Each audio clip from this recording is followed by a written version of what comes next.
아프리카 354년 아우구스티누스가 태어난 따가스테, 현재 알제리의 수크 아라스. 따가스테 읍은 300년의 역사를 가진 곳이었다. 따가스테 읍은 로마인들이 북아프리카 전역에 뿌려놓은 강렬한 자부심을 간직한 여러 중심지 중의 하나였다. 따가스테인들은 자신들의 읍을 가장 찬란한 의회라고 불렀다. 기원전 1세기 이래의 경제 기적이 북아프리카의 오지들을 변혁시켰다. 번영이 그토록 넓은 지역에 그렇게 효율적으로 확대되는 일은 다시는 없을 것이다. 3세기에 아우구스티누스가 태어났던 옛 누미디아 지역의 고지 평원들과 고원 사이의 골짜기에 곡식이 심어지고 도로들이 십자로 건설되고 읍들이 세워졌다. 훨씬 남쪽으로 아우레스 산맥을 넘어 사하라 사막의 가장자리에 줄지어 늘어선 요새들이 집약적 경작지와 비경작지의 경계선을 방어했다. 풍요로웠던 시절에 티스드루스, 현대의 ALDM, 지역의 거주자들은 로마의 콜로세움과 거의 맞먹는 크기의 원형 경기장을 넓은 평지 한가운데에 세웠다. 그러나 이 호황 시절을 가장 잘 보여주는 유물은 따가스테에서 남쪽으로 멀리 떨어져 있었고 지금은 남알제리의 황량한 산지가 되어버린 팀가드 읍에 세워졌던 비문에 새겨진 명문이다. 사냥, 목욕, 연극과 웃음, 그것이 바로 나의 삶이다. 그토록 힘있게 진행되던 팽창이 4세기에 불길하게 중단되었다. 건축계획이 중단되었고 오래된 공공기념물이 무너지기 시작했다. 아라비아의 여러 읍의 시장들의 구불구불한 길만큼이나 무질서하게 배치된 초라한 오두막으로 이루어진 마을들이 옛 로마 도시들의 체스판 같은 대로들 주변으로 들어섰다. 아프리카의 부는 예전의 중심지를 떠나 다른 곳으로 옮겨가 버렸다. 대신에 올리브 나무 숲들이 남부 누미디아의 언덕들을 덮었다. 아우구스티누스는 공급이 풍부한 저급 아프리카 기름 덕분에 등잔을 가득 채우고 밤새도록 작업을 할 수 있었다. 아우구스티누스는 후에 이탈리아에 머무르는 동안 이 기름을 마음대로 쓸 수 없게 되자 무척 아쉬워했다. 로마 시대 읍들의 우쭐거림과는 거리가 먼 촌락들에서 작은 사람들, 가진 것 없는 평범한 사람들이 기름을 생산했다. 서로 긴밀히 연계된 공동체 속에 살면서 외부 세계를 의심의 눈초리로 쳐다보았던, 그리고 선사시대 이래로 자신들의 습관을 거의 바꾸지 않았던 이 재배자들이 아프리카의 번영을 결정하는 사람들이 되었다. 여기 경건한 사람 디온이 누워있다. 그는 80세까지 살았고 4,000그루의 나무를 심었다. 아우구스티누스의 따가스테는 이 새로운 아프리카의 가장자리에 있는 한 고원에 있었다. 따가스테는 행정적으로는 카르타고의 통치를 받았지만 예전에는 옛 누미디아 왕국에 속했었다. 우리는 아프리카 하면 카르타고, 즉 지중해 연안을 흔히 생각한다.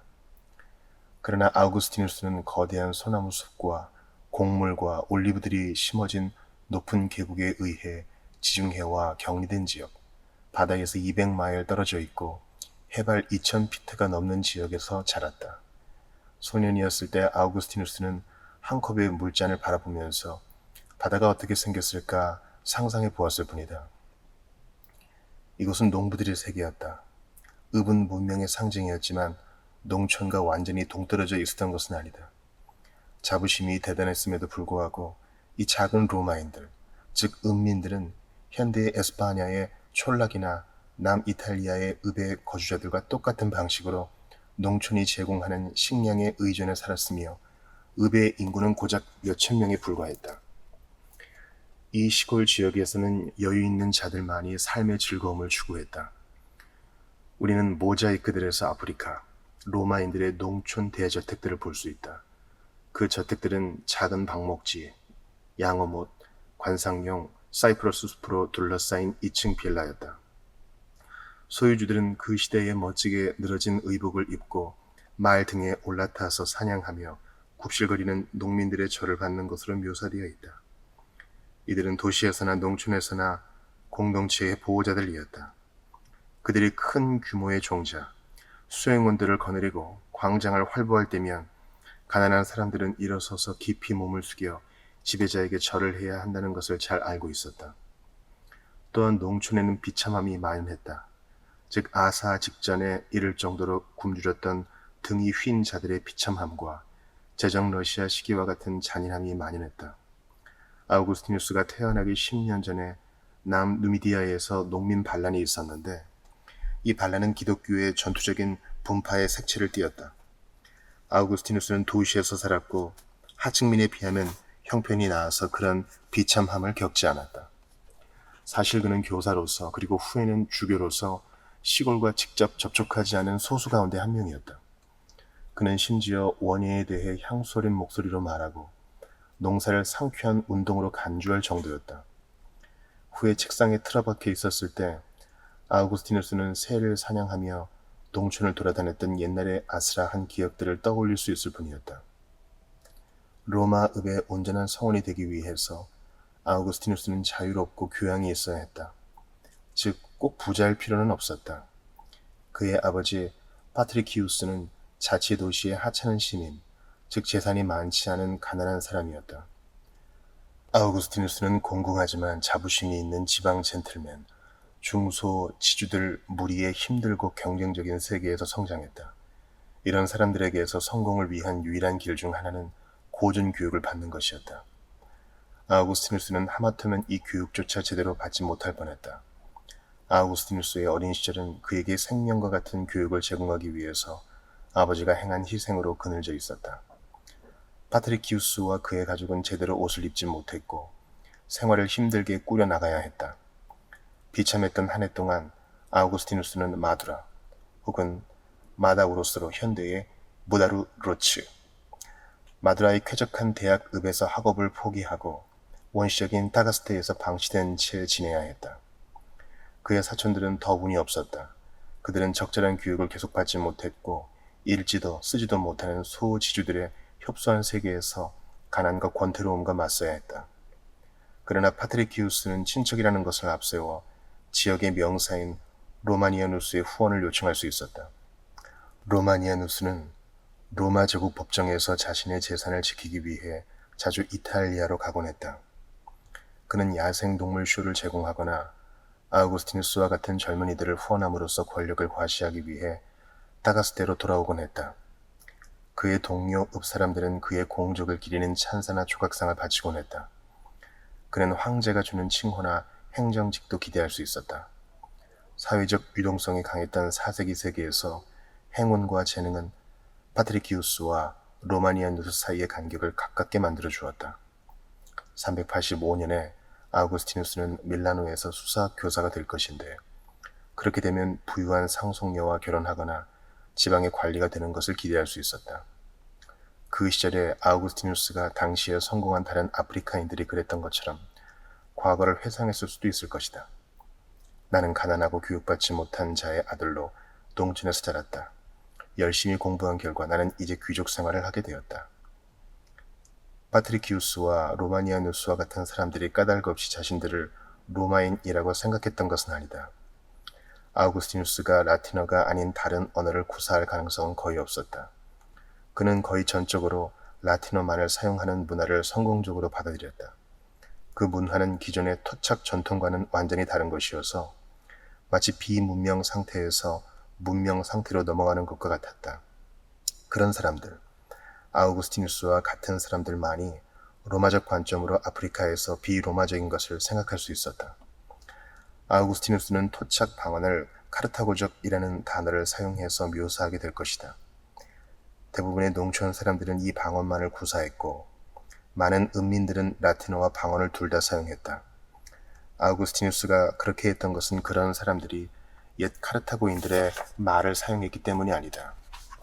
오히려 교육받은 아우구스티누스는 관습적으로 그리고 획일적으로 사용되던 북아프리카의 말 가운데 라틴어로 표현할 수 없는 말을 카르타고적인 단어라고 습관적으로 묘사했다. 그런데도 완전히 라틴화된 4세기 아프리카인조차도 어느 정도는 이방인으로 남아있었다. 바깥 세계의 의견은 한결같았다. 그들 생각에 아프리카는 아프리카인들에 의해서 헛되이 소모되고 있었다. 아프리카인들이 풍요를 뽐내던 시절, 즉 2, 3세기의 로마 문화가 재능을 매우 다른 방향으로 향하게 만들었다. 그들은 고전적인 사람이기보다는 바로크적인 사람들이라는 인상을 준다. 가령 재능 있는 아프리카인들은 말솜씨 뽐내기, 동음 이의어로 재담하기, 리듬 있게 말하기, 수수께끼 풀기 등을 매우 좋아했다. 아우구스티누스는 주교로서 말에 폭죽을 터뜨릴 줄 알았기 때문에 회중들로부터 찬탄을 받았다. 그런 사람에게는 논쟁이 필요하다. 그런 사람은 자기 정당화를 통해서 성공한다. 그런 사람은 구절을 기묘하게 전환시킴으로써 생생하고 억지로 꾸며낸 지규를 사용함으로써 동료들에게 깊은 인상을 주려고 한다. 아우구스티누스가 70의 나이에 이르렀을 때도 그 속에는 이 아프리카의 불이 여전히 강렬하게 타고 있었다. 그의 적은 너무나 당황해 논쟁에서 양보했던 것 같다. 왜 당신의 잉크는 입술 연지로 바뀐 것처럼 보입니까? 그런 사람들이 주문한 모자이크는 색깔이 밝았고 세세한 일상생활을 자세히 표현했고 약간 그로테스크해 보였다. 이런 사람들은 소설을 쓸 줄 알았다. 그런 사람들이 악한 소설을 쓰는데 필요한 세세한 것을 절대 놓치지 않는 안목을 갖추었고 사람의 마음을 감동시키는 것에 관심을 갖고 있었기에 현대인들이 현대 소설책 옆에 기꺼이 두기를 가장 원하는 라틴 문헌 두 권, 즉 아플레이우스의 황금 당나귀와 아우구스티누스의 고백록이 아프리카인들에 의해서 쓰였다. 아우구스티누스는 로마의 강직한 창설자의 생애에 대한 아프리카 간주곡인 디도와 아에네아스의 이야기에 장엄하게 비통해하도록 장려받았었다. 그리고 버림받은 여왕의 사랑의 편지를 씀으로써 베르길리우스가 빠뜨린 것을 교정한 자는 아프리카의 한 시인이었다. 그러나 위대한 아프리카 작가들은 갑작스럽게 나타난 유성이었다. 대개의 아프리카인들은 법률가로 더 유명했다. 아우구스티누스도 법률가가 될 뻔했다. 큰 영향력을 행사하는 능변을 갖추는 것, 변론자의 능숙한 변론의 한마디 한마디에 매달리고 변론자의 입을 유일한 희망으로 삼는 의뢰인을 갖는 것 등 법률가가 가진 힘은 실로 위대한 것이다. 엘리자베스 시대의 소송을 좋아하는 농촌 젠틀맨처럼 아프리카의 훌륭한 농부 또한 법정에서의 소송에 능숙해야 했다. 그리고 엘리자베스 시대 사람들처럼 많은 사람들이 냉정하고 격렬한 법률 중심주의와 법정에서의 논쟁을 통해 공적 생활을 조종하는 것에 열정적으로 헌신하는 일을 자신을 완벽하게 하기 위한 효율적인 보충물로 여겼다. 심지어 몇몇 사람들은 환상적으로 그리고 예민하게 그것을 추구했다. 정확하게 같은 시기에 아프리카 기독교 교회의 지도자들은 이렇게 활기차게 성장한 법률 문화를 교회의 논쟁에 도입했다. 냉정하고 인정을 고려하지 않는 법률 문화가 새로운 성직자적 환경에서 번창했다. 아우구스티누스를 잘 알고 있었고 그의 신학을 마음속 깊이 싫어했던 한 이탈리아 주교 눈에 아우구스티누스는 너무나 잘 알려진 인물형, 즉 아프리카 법률가의 최신 사례에 지나지 않았다. 그러나 아우구스티누스는 법률가보다는 교사가 되기로 했다. 이 분야에 대해서도 아프리카인들은 특이할 정도로 애정을 보였다. 그들은 교육을 숭배했다. 평범한 사람들은 조잡한 시가 새겨진 비문을 무덤에 설치하려고 했다. 무호족 병사의 손자는 그가 이제 로마 문학 교수가 되었다는 것을 자랑하려고 했다. 또 다른 한 사람은 자신을 작은 읍의 키케로라고 불렀다. 아프리카의 작은 사람들 무리들에게 로마식 교육은 신분의 척도였다. 그것은 순수한 재능에는 적대적인 분위기였다. 4, 5세기 아키텐과 상 이집트에서는 문학적 재능이 갑작스럽게 폭발했다. 그와 대조적으로 아프리카에서는 박학의 먼지들이 아프리카 출신 교수들이 쓴 헤아릴 수 없이 많은 고전적인 규제들에 두껍게 쌓여갔다. 그런 사람들은 호모를 정확하게 발음할 수 있었다. 어떤 사람은 메르쿠리우스와 문헌학의 결혼에 관한 책을 쓰려고 했고 또 어떤 사람은 도나투스파 신자가 학식 있는 자의 대명사로 통하던 시절에 도나투스파에 관한 저술을 씀으로써 아우구스티누스보다 자신이 우월하다는 것을 입증하려고 했다. 어쨌든 2, 3세기에 넘쳐나던 에너지는 중단되었다. 4세기의 아프리카는 수량은 풍부하지만 고여있는 침체지였다. 최소한 따가스데이에서 가난하지만 엄격했던 소젠트리층의 자제들은 모두 어린 시절에 출세해야겠다는 꿈을 꾸었고 그 꿈을 이루기 위해서 서로 긴밀히 협력했다.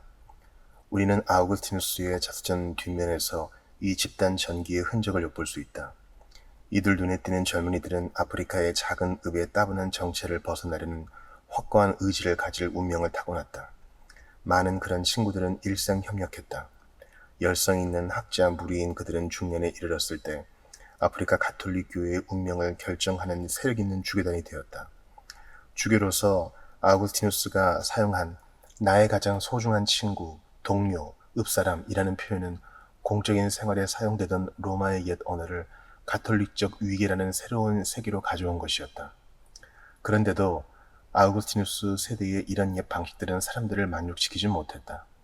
부유한 지주, 모험적인 환자, 소송을 좋아하는 주교들은 때때로 항해해서 이탈리아로 가야 했다. 항해는 아우구스티누스 작품들이 끊임없는 주제였다. 그러나 그들은 자신들의 야망이 그렇게 쉽게 채워지지 않는다는 것을 깨달았을 것이다. 따가스 때의 이 야심찬 젊은이들 모두는 아프리카 소옥들의 주교로서 철저히 지방적인 환경 속에서 여생을 보내기 위해서 돌아올 것이다. 왜냐하면 이 남쪽 사람들의 복무가 황제들에게 더 이상 필요하지 않았기 때문이다. 황제들은 위협받는 북쪽 변경을 지켜야 했다. 그들의 궁정은 갈리아, 북이탈리아, 그리고 다뉴브 강변 지역 사이를 군대와 함께 움직였다. 그들에게 아프리카는 믿을 만한 과세 자원, 엄중히 통치되는 로마의 곡창일 뿐이었다. 따가스테 사람들, 즉 로마니우스와 그가 보호하는 작은 무리들은 자신들이 필요하지 않다는 것을 깨달을 것이다. 고도로 문명화되고 번창하던 사회를 대표했던 이들은 18세기 후반 아일랜드계 영국인들처럼 그들의 지역이 바다 건너 이방인들에 의해서 통치되는 단순한 식민지 상태로 전락하는 것을 바라볼 수밖에 없는 것이 자신들의 운명임을 깨달았을 것이다. 시대가 변했다. 4세기의 로마 제국은 끊임없는 전쟁의 중압에 직면했다. 제국의 북쪽은 야만인 전사 집단의 약탈 대상이 되었고 동쪽에서는 잘 조직되고 군사적인 왕국인 페르시아가 도전해왔다. 황제들은 중무장한 기병 연대를 이끌고 변경을 순찰했다. 병사들은 황제들을 항상 승리하는 자, 세계의 복원자라면서 열광적으로 환호했는데 재앙이 닥칠 때마다 그런 열광은 크게 다르는 법이다. 한 세대 만에 세금이 2배, 3배가 되었다. 가난한 사람들은 과도한 인플레이션에 희생되었다. 부자들은 전례 없이 많은 자산을 축적함으로써 자신들을 보호했다. 황제는 멀리 떨어져 두려움을 야기하는 인물이 되었다. 황제의 칙령은 자색 종이 위에 금으로 씌었다. 사람들은 경건하게 손을 덮고 황제의 편지를 받았다. 그들은 칙령을 찬미하기는 했지만 편지의 내용을 이행하는 것을 일반적으로 회피하려고 했다. 황제의 신하들은 오직 공포로 통치할 수 있었다. 자신들의 지역에서는 누구도 넘볼 수 없는 지도 계층 출신인 파트리키우스와 같이 자존심 있는 사람은 거대한 신흥 부호들 앞에서 위축되고 황제의 관리들에 의해서 위협받는 자신을 발견하곤 했다. 그는 문명화된 사회에서 있을 수 있는 모든 불길한 징후들 가운데서도 가장 혹독한 것, 즉 형법이 극도로 잔인해지는 것에 의해서 위협받았을 것이다. 그는 매질을 당할 수도 있었다. 황제나 그의 신하에 대한 범죄는 세력 있는 시민들의 공동체 전체를 파멸시킬 수도 있었다. 그들은 고문을 받아서 불구가 될 수도 있었고 감당할 수 없는 무거운 벌금을 받아서 거지로 전락할 수도 있었다. 그런데도 너무나 흔히 그렇듯이 분해 직전에 있던 이 세계는 그 세계가 영원히 지속될 것이라고 믿게 하는 일을 시작했다. 쇠퇴하는 로마 제국의 예레미야는 아우구스티누스의 노년에야 등장할 것이다. 오히려 아우구스티누스의 젊은 시절에는 낙관주의가 팽배했다. 아프리카의 비문들은 모든 곳에서 황금 시대를 그리고 로마라는 이름의 젊은 활력에 관해서 이야기할 것이다. 어떤 기독교 주교는 마치 기독교의 어떤 덕이라도 야만인들 속에서 존재할 수 있는 것처럼 기독교와 로마 문명의 경계선을 공유하고 있는 것으로 간주할 것이다. 시인 기질이 있는 행정가는 로마는 오랫동안 살아서 종말을 비웃게 될 것이라고 쓸 것이다. 사실 로마는 여전히 중왕국, 미들 킹덤, 전통시대의 중국을 가리키는 말, 여전히 중왕국이었다. 왜냐하면 고대 중국처럼 교육받은 사람들이 다른 문명화된 국가의 존재를 몰랐기 때문이다. 중국 제국의 관리들을 닮은 한 계층, 즉 젊은 시절 아우구스티누스가 그들의 지위에 오르고 싶어 했던 교양 있는 원로원 의원들과 관료들이 절대적인 충성으로 로마 제국을 계속해서 지지했다. 그런데도 가장 큰 변화는 바로 로마인들의 삶의 바로 이러한 측면에서 발생했다. 로마의 문명화된 생활의 옛 양식들은 더 이상 교양 있는 사람들을 완전히 만족시키지 못했다. 그들은 옷조차도 다르게 입었다. 가령 나무랄 데 없는 로마의 토가가 여전히 관리들과 위대한 사람들의 조각상에 입혀졌다. 그러나 위대한 사람들 자신은 아라비안 나이트의 등장인물들이 입은 어떤 옷 못지않게 화려한 옷을 입었다. 즉 가장자리를 짙게 수놓았고 무릎까지 닿는 꽉 쥐는 튜니카를 입고 밝은 색의 긴 양말을 신었다. 그리고 야만죽에서 기원한 버클을 오른쪽 어깨 위에 꽂은 큰 망토를 입었는데 그 망토에 물결치는 실크는 금실로 짜여졌다. 그리고 망토는 착용자의 지위에 맞는 색동장식 혹은 인물상, 나르는 여, 기독교 신자의 경우에는 성경의 장면들로 장식되었다. 그들은 또한 앞마당을 둘러싸고 정사각형으로 지어진 예전의 집에서 살지도 않았다.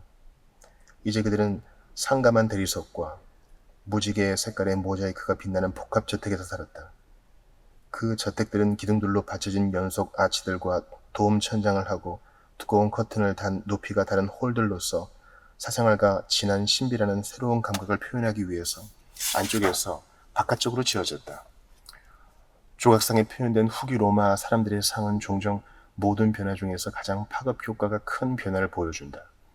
이들은 더 이상 실제적인 상을 하고 있지 않다. 그들의 융기된 눈, 움직임이 없고 늘어난 얼굴 생김새는 그들이 내세와 내적 생활에 몰두했음을 보여주는데 우리는 이것들을 보고 로마네스크적인 성인을 떠올린다. 젊은 아우구스티누스에게 전통적인 생활은 거칠에 지나지 않을 것이다. 고전수사 교수로서 경력의 정상에 있을 때 아우구스티누스는 최소한 그의 일부가 페르시아 공상가인 마니의 가르침에 관심을 보일 것이다. 그의 생은 육체 안에 갇혀 있는 것을 수치스러워했던 철학자 플로티누스의 작품들을 읽음으로써 변화할 것이다. 위대한 이게도 원로원 의원 프라이 텍스타투스는 자신의 전통적인 로마식 칭호들을 파산한 것으로 반면에 신비의식에 입회한 것을 진정한 축복으로 이야기할 것이다. 로마 총독으로 밀라노에 파견된 암브로시우스는 그곳에서 가톨릭 주교로 서품받을 것이다. 또 다른 귀족 파울리누스는 수도사가 되기 위해 아키덴의 안전한 삶을 버리고 갑자기 사라질 것인데 이는 친구이자 나이든 교수인 아우소니우스를 당황하게 했다. 이 사건들이 아우구스티누스의 미래를 위한 징조들이다. 그는 생애 11년 동안 전통적인 교사였고 나머지 44년 동안 수도사이자 주교였다. 이 시대의 한 어린아이에 대해서 성 히에로니무스가 썼던 삶이 아우구스티누스를 기다리고 있을 것이다.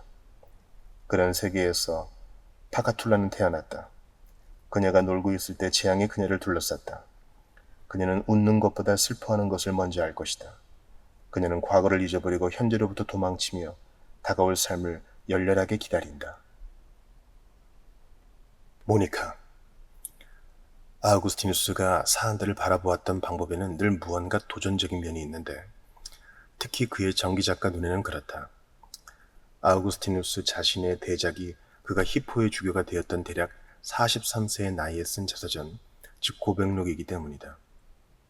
이 책은 아우구스티누스의 생애 전반부 33년을 다루고 있다. 우리는 이 책 한 권으로부터 아우구스티누스의 젊은 시절에 관한 대부분의 지식을 얻는다.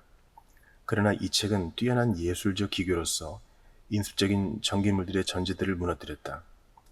고백록 정체를 통해서 아우구스티누스는 가슴, 하트의 전개가 자서전의 참된 소재라는 것을 명확히 했다. 그리고 역사가는 이 가슴의 관점에서 보아야 아우구스티누스의 젊은 시절에 관해서 그가 파악한 세세한 일들 대부분을 배경 속에서 이해할 수 있다. 가령 그는 젊었을 때 친구 한 명을 잃었다.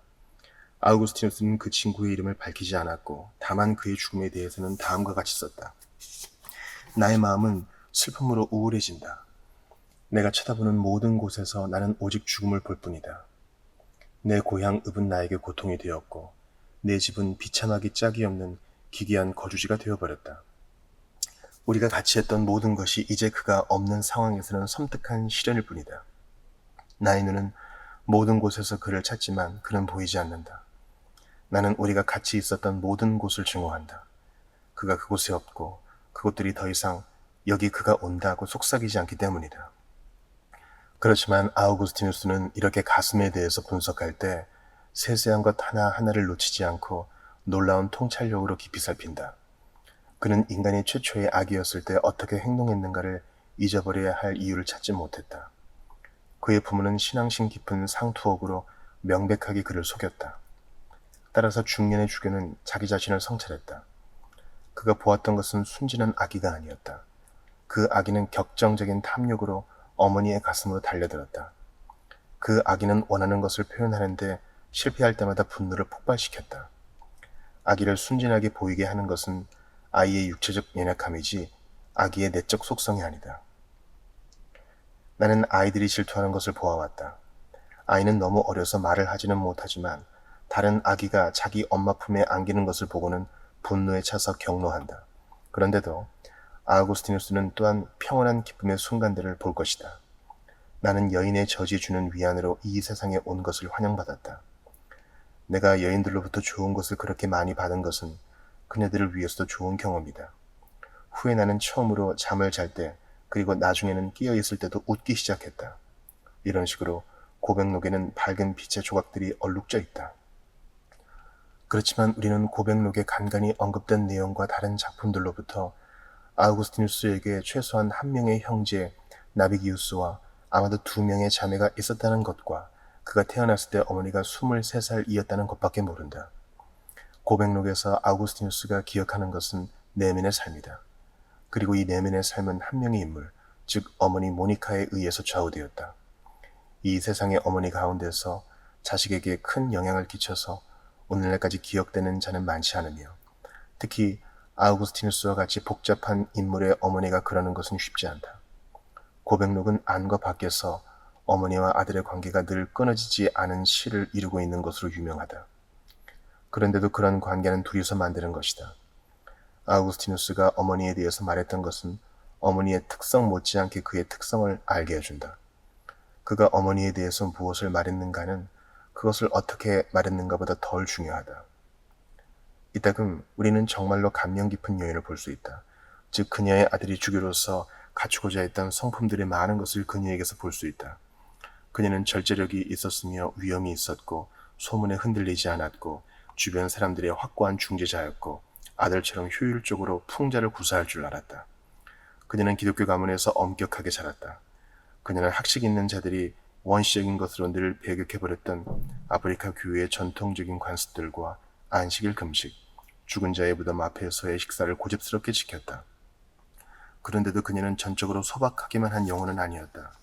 가령 그녀는 비록 이교도의 것일지라도 좋은 고전 교육이 아들을 좀 더 훌륭한 기독교인으로 만들어줄 것이라고 믿었다.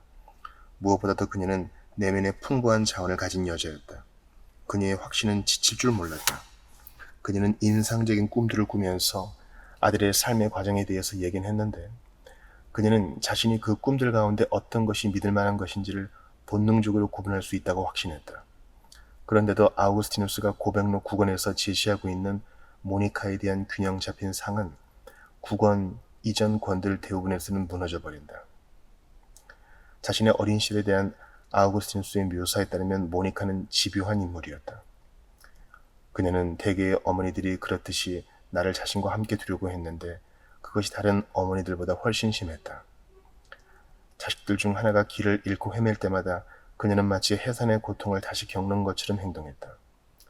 우리가 아우구스티누스의 눈을 통해서 볼 수 있는 모니카는 자식의 반발에 깊은 상처를 입으면서도 다른 무엇보다도 자식에게 열중했던 어머니이다. 28살의 나이에 출세길에 있었고 성실했던 젊은이인 아우구스티누스는 로마를 향해 떠나면서 어머니를 남겨두고 떠나는 죄책감을 덜기 위해 밤중에 아무 말도 하지 않고 몰래 떠날 것이다. 아우구스티누스는 나는 어머니가 내게 주셨던 사랑을 말로 표현할 수 없다. 그리고 그녀는 나의 영적인 상태 때문에 그녀가 나를 육체적으로 낳을 때보다 훨씬 더 큰 괴로움으로 다시 해산의 고통을 겪고 계신다. 죄 가운데서 이루어진 내 죽음이 그녀의 사랑의 내장들을 찌르게 된다면 그녀가 치유될 수 없으리라는 것을 나는 알고 있다고 썼다. 만약 죽은 자들의 영혼이 산 자들의 일에 관여한다면, 만약 죽은 자들이 직접 우리에게 이야기한다면, 사람들이 그들을 꿈에서 볼 수 있다면, 나와 함께 살기 위해서 바다와 육지를 건너서 나를 따라왔던 경건한 어머니는 매일 밤 틀림없이 찾아올 것이다. 후에 아우구스티누스는 그에 대한 모니카의 극성스러운 사랑에 고결하지 못한 욕망의 요소가 있다는 것을 깨달았다. 그러나 이 사실에도 불구하고 그녀는 항상 옳았다. 그녀는 아우구스티누스의 초기 삶에서 하나님의 목소리였다. 아우구스티누스는 결코 모니카에게 험한 말을 하지 않았다. 심지어 아우구스티누스가 이단인 마니교 신자가 되자 모니카가 집에 오지 못하도록 금지했을 때도, 또한 모니카의 공작에 의해 15년간 동거했던 한 여인과 헤어져야 했을 때도 모니카에게 험한 말을 하지 않았다. 그와 대조적으로 아우구스티누스의 아버지 파트리쿠스에 대해 알려진 것은 거의 없다. 많은 것을 절대적인 침묵 속에 가두어 버리는 사람인 아우구스티누스는 아버지에 대해서도 냉정하게 입을 닫았다. 파트리키우스는 관대하지만 뜨거운 성정을 가진 사람이었다. 그는 지나치게 아들을 자랑했다. 모든 사람들이 그가 아우구스티누스의 교육을 완벽하게 하기 위해서 감수한 희생을 칭찬했다. 아우구스티누스는 아버지가 목욕탕에서 아들이 사춘기에 도달했다는 것을 알고 기뻐하는 장면을 기록했다. 그 대답으로 아들이 말할 모든 것은 그는 나에게서 오직 공허한 것들만을 보았다는 것이다. 파트리키우스는 훌륭한 아들을 카르타고로 보내기에 충분한 돈을 겨우 마련한 직후에 죽었다. 친구의 죽음을 맞이해서는 깊은 슬픔을 표현했던 아우구스티누스는 아버지의 죽음에 대해서는 단지 지나는 길에 거론할 뿐이었다. 아우구스티누스가 부모에 대해서 가장 생생하게 기억하는 것은 둘 사이에 잠재된 긴장이 있었다는 것이다. 모니카는 파트리키우스의 성품을 잘 알고 있었다. 그녀는 친구들에게 자기들은 결국 남편들의 노예, 소녀이고 자기들은 주인이자 지배자인 남편들에게 반항할 수 없다고 냉소적으로 말하곤 했다. 파트리키우스는 다른 남편들처럼 결코 모니카를 때리지는 않았다. 모니카는 파트리키우스를 자극할 수 있는 말을 하지 않고 화가 가라앉을 때까지 기다리곤 했다. 후에 그녀는 자신이 왜 옳은지를 설명했다. 파트리키우스는 그녀에게 충실하지 않았다. 그녀는 침묵하면서 그가 확신했던 대로 기독교 신자가 될 때까지 다시 기다렸다. 아우구스티누스의 어린 시절 기독교는 이러한 긴장의 일부였다. 아버지를 제외한 우리 가족 모두는 기독교 신자였습니다. 아버지는 저에게서 어머니의 신앙을 따를 권리를 빼앗을 수 없었습니다. 어머니는 파트리키우스가 아니라 하나님 당신을 진정한 아버지로 삼아야 한다고 저에게 가르쳤습니다. 아우구스티누스의 이런 언급들은 당연히 그에 대한 현대 심리학적 해석자들의 관심을 불러일으켰다. 그러나 중년에 고백록을 쓸 때까지 그의 마음속에 여전히 생생했던 어린 시절에 뚜렷했던 긴장에 합당한 관심을 기울이는 것과 그 뿌리가 되는 아우구스티누스의 어린 시절부터 긴 기간 동안 다양하게 변했던 삶을 통해서 이 긴장을 추적하는 것은 완전히 별개의 일이다. 현대 심리학의 복잡한 지식이 도출해낼 예기치 않은 결합, 분지, 분석은 역사가인 나의 관심 밖이다. 그러나 두 부모는 모두 단호함이라는 성품을 갖고 있었다. 파트리키우스는 자식을 교육시키는데 비뚤어져 보일 정도의 결의를 보여주었다. 모니카는 또 다른 9년 동안 자신이 그렇게 눈물을 많이 흘린 아들을 잃을 리 없다는데 아버지 못지않은 강한 확신을 갖고 있었다. 아우구스티누스는 이 성품을 자신의 것으로 만들 수 있었다. 그렇게 한다는 것은 결코 하찮은 성취가 아니다.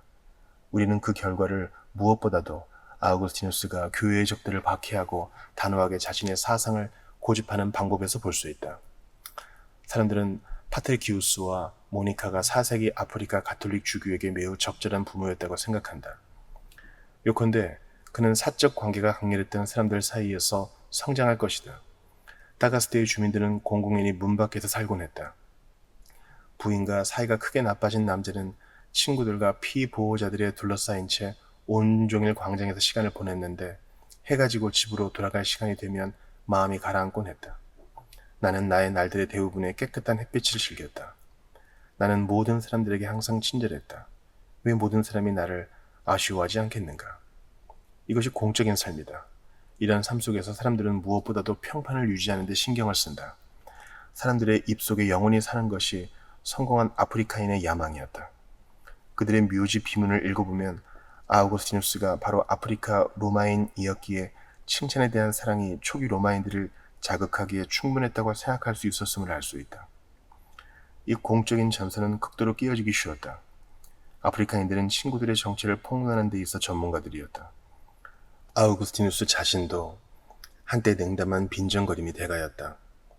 전형적인 아프리카인 모니카와 아우구스티누스의 친구 알리피우스는 우발적인 빈정거림에 의해서 자신들의 거대한 품위 의식이 갑자기 훼손되어 삶이 바뀌는 것을 경험했다. 작은 읍에서의 생활은 원한을 품고 장기간 계속되는 반목에 의해서 찢겨질 수 있었다.